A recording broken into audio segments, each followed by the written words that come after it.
ಇನ್ನು ಕೊಪ್ಪಳದಲ್ಲಿ ಬಲ್ಡೋಟಾ ಕಾರ್ಖಾನೆ ವಿರುದ್ಧ ಸಮರ ನಿಲ್ಲೋ ಲಕ್ಷಣಗಳು ಕಾಣಿಸ್ತಾ ಇಲ್ಲ. ಈಗ ಮತ್ತೊಮ್ಮೆ ಸ್ಪಾರ್ಕ್ ಆಗಿದೆ. ಇಲ್ಲಿ ಈ ಬಲ್ಡೋಟಾ ಕಾರ್ಖಾನೆಯ ಒಳಗಡೆ ಜಾನುವಾರುಗಳನ್ನು ನುಗ್ಗಿಸಿದ್ದಾರೆ ಗ್ರಾಮಸ್ಥರು ಪ್ರತಿಭಟನೆಯ ಸ್ವರೂಪವಾಗಿ. ಕಾರ್ಖಾನೆ ಒಳಗೆ ಜಾನುವಾರುಗಳನ್ನು ನುಗ್ಗಿಸಿ ಜನರು ಪ್ರತಿಭಟನೆಯನ್ನ ಮಾಡ್ತಾ ಇದ್ದಾರೆ. ಈಗ ಕೆರೆಯ ನೀರು ಕೊಡ್ತಾ ಇಲ್ಲ ನಮಗೆ ಅಂತ ಹೇಳಿ ಆರೋಪಿಸಿ ಪ್ರತಿಭಟನೆ ನಡೀತಾ ಇದೆ. ಬಲ್ಡೋಟಾ ಸಿಬ್ಬಂದಿ ಜೊತೆಗೂ ಕೂಡ ಗಲಾಟೆ ಆಗಿದೆ. ಕೆಳಗಡೆ ಬಿದ್ದಂತಹ ರೈತ ಸಿಬ್ಬಂದಿ ಜೊತೆ ಆ ಸಂದರ್ಭದಲ್ಲಿ ಗಲಾಟೆ ಆಯಿತು. ಆಗ ಕೆಳಗಡೆ ಬಿದ್ದಿದ್ದಾರೆ. ಸೊ ಸಿಬ್ಬಂದಿ ಜೊತೆ ರೈತರು ವಾಗ್ವಾದವು ಕೂಡ ಮುಂದುವರೆದಿದೆ. ಒಂದು ರೀತಿ ಉದ್ವಿಗ್ನ ಸ್ಥಿತಿಯಲ್ಲಿ ನಿರ್ಮಾಣವಾಯಿತು. ನೋಡಿ, ಇಲ್ಲಿ ತಮ್ಮ ಜಾನುವಾರುಗಳನ್ನು, ಕುರಿ ಮೇಕೆಗಳನ್ನೆಲ್ಲವನ್ನು ಕೂಡ ಒಳಗೆ ನುಗ್ಗಿಸಿದ್ದಾರೆ.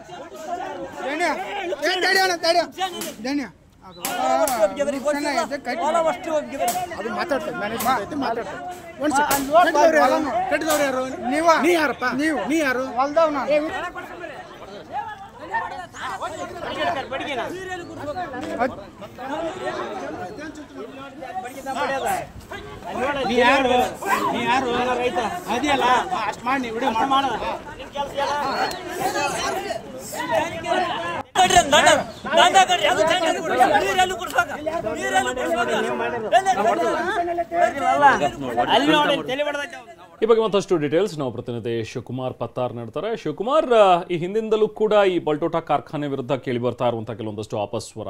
ಸೊ ಈಗ ಏನು ಪ್ರತಿಭಟನೆ ಮಾಡ್ತಾ ಇದ್ದಾರೆ, ಏನ್ ರೈತರು ಏನ್ ಬೇಡಿಕೆಯನ್ನು ಇಟ್ಟಿದ್ದಾರೆ, ಈಗ ಸದ್ಯಕ್ಕೆ ಹೇಗಿದೆ ಅಲ್ಲಿ ಪರಿಸ್ಥಿತಿ?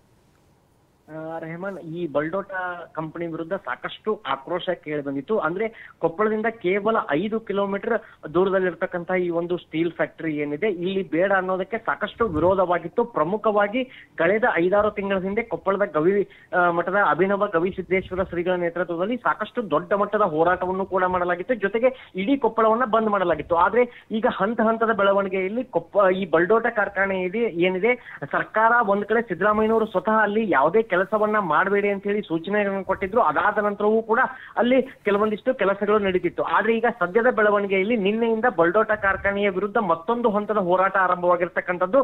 ಅಂದ್ರೆ ಬಲ್ಡೋಟಾ ಕಾರ್ಖಾನೆ ಏನಿದೆ ಅದರ ವ್ಯಾಪ್ತಿಯೊಳಗಡೆ ಒಂದು ಸರ್ಕಾರಿ ಕೆರೆ ಇದೆ. ಆ ಕೆರೆಯಲ್ಲಿ ಈ ಜಾನುವಾರುಗಳಿಗೆ ಹಿಂದೆ ಕುಡಿಯೋ ನೀರಿಗೆ ಅವಕಾಶವನ್ನ ಕೊಡಲಾಗ್ತಿತ್ತು. ಆದ್ರೆ ಈಗ ಅದರ ಆಚೆಗೆ ಕಾಂಪೌಂಡ್ ಅನ್ನು ನಿರ್ಮಾಣ ಮಾಡಿ ಬಲ್ಡೋಟಾ ಕಾರ್ಖಾನೆಯ ಸಿಬ್ಬಂದಿ ಈ ಜಾನುವಾರುಗಳಿಗೆ ಈ ಒಂದು ಕುಡಿಯೋಕೆ ನೀರಿನ ಅವಕಾಶವನ್ನ ಕೊಡ್ತಿಲ್ಲ. ಅಂದ್ರೆ ಬಲ್ಡೋಟಾ ಕಾರ್ಖಾನೆಯ ಸುತ್ತಮುತ್ತ ಬಸಾಪುರ, ಹಾಲವರ್ತಿ, ಕೊಪ್ಪಳ ಹೀಗೆ ಸುಮಾರು 5-6 ಹಳ್ಳಿಯ ಜನ ಕುರಿಗಾಯಿಗಳಿರ್ಬೋದು ಮತ್ತು ಆಕಳನ್ನ ಸಾಕದವರು ಇರ್ಬೋದು, ಎಲ್ಲರೂ ಕೂಡ ಅದೇ ಕೆರೆಯನ್ನ ಅವಲಂಬಿತರಾಗಿದ್ರು. ಕೆರೆಯ ಮೇಲೆ ಅವಲಂಬಿತವಾಗಿ ತಮ್ಮ ಕುರಿಗಳನ್ನ ಸಾಕಿದ್ರು. ಕುರಿಗಳಿಗೆ ಬಹುತೇಕ ಅಲ್ಲಿಯೇ ನೀರನ್ನ ಕೊಡಿಸ್ತಿದ್ರು. ಆದ್ರೆ ಸದ್ಯದ ಬೆಳವಣಿಗೆಯಲ್ಲಿ ಕಳೆದ 2-3 ದಿನಗಳಿಂದ ಈಗ ಅಲ್ಲಿ ಒಂದು ಕುಡಿಯೋಕೆ ನೀರಿಗೆ ಅವಕಾಶ ಕೊಡ್ತಿಲ್ಲ. ಹೀಗಾಗಿ ಇವತ್ತು ರೈತರು, ನಿನ್ನೆ ಕೂಡ ರೈತರು ಅಲ್ಲಿ ಒಳಗಡೆ ಕುರಿಗಳನ್ನ ನುಗ್ಗಿಸುವಂತ ಪ್ರಯತ್ನ ಮಾಡಿದ್ರು. ಇಂದು ಕೂಡ ಸಾಕಷ್ಟು ಜನ ರೈತರು ತಮ್ಮ ಕುರಿಗಳು ಹಾಗೂ ಆಕಳಗಳನ್ನ ಅಲ್ಲಿ ನುಗ್ಗಿಸುವಂತ ಪ್ರಯತ್ನ ಮಾಡ್ತಾರೆ. ಆ ಸಮಯದಲ್ಲಿ ಬಲ್ಡೋಟಾ ಕಾರ್ಖಾನೆಯ ಸಿಬ್ಬಂದಿ ಮುಖ್ಯ ದ್ವಾರವನ್ನ ಏನ್ ಕಾಯ್ತಿರ್ತಾರೆ, ಆ ಸಿಬ್ಬಂದಿಗಳು ಈ ರೈತರ ಮೇಲೆ ಹಲ್ಲೆ ಮಾಡಿರ್ತಕ್ಕಂಥದ್ದು. ಸದ್ಯ 2 ರೈತರ ಮೇಲೆ ಹಲ್ಲೆ ಮಾಡಿರ್ತಕ್ಕಂಥದ್ದು. ದೇವಪ್ಪ ಅನ್ನೋ ರೈತರ ಮೇಲೆ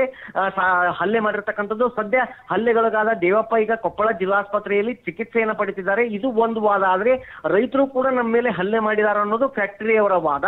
ಸದ್ಯ ಈಗ ಕೊಪ್ಪಳ ಗ್ರಾಮೀಣ ಪೊಲೀಸ್ ಠಾಣೆ ಪೊಲೀಸರು ಈಗ ಸದ್ಯ ಅಲ್ಲಿ ಭೇಟಿ ಕೊಟ್ಟಿರ್ತಕ್ಕಂಥದ್ದು. ಈಗ ಪರಿಸ್ಥಿತಿ ಶಾಂತವಾಗಿದ್ರು ಕೂಡ ಬಲ್ಡೋಟಾ ಕಾರ್ಖಾನೆಯ ವಿರುದ್ಧ ಕೊಪ್ಪಳ ಜಿಲ್ಲೆಯ ರೈತರು ಜೊತೆಗೆ ಆಂದೋಲನ ಸಮಿತಿ ಏನಿದೆ ಅದು ಕೂಡ ಈಗ ಸಾಕಷ್ಟು ಆಕ್ರೋಶವನ್ನ ಹೊರಹಾಕ್ತಿರ್ತಕ್ಕಂಥದ್ದು. ಯಾಕಂದ್ರೆ ನಿನ್ನೆ ಏಕಾಏಕಿ ಪ್ರತಿಭಟನೆ ಮಾಡಿದ ಹಿನ್ನೆಲೆಯಲ್ಲಿ ಈ ಒಂದು ಬಲ್ಡೋಟಾ ಬಚಾವ್ ಸಮಿತಿ ಏನಿದೆ ಅದರ 9 ಜನರ ವಿರುದ್ಧ ಈಗಾಗಲೇ ಕೊಪ್ಪಳದ ಗ್ರಾಮೀಣ ಪೊಲೀಸ್ ಠಾಣೆಯಲ್ಲಿ ಕೇಸ್ ದಾಖಲಾಗಿರ್ತಕ್ಕಂಥದ್ದು. Rehman, okay, thank you Shiv.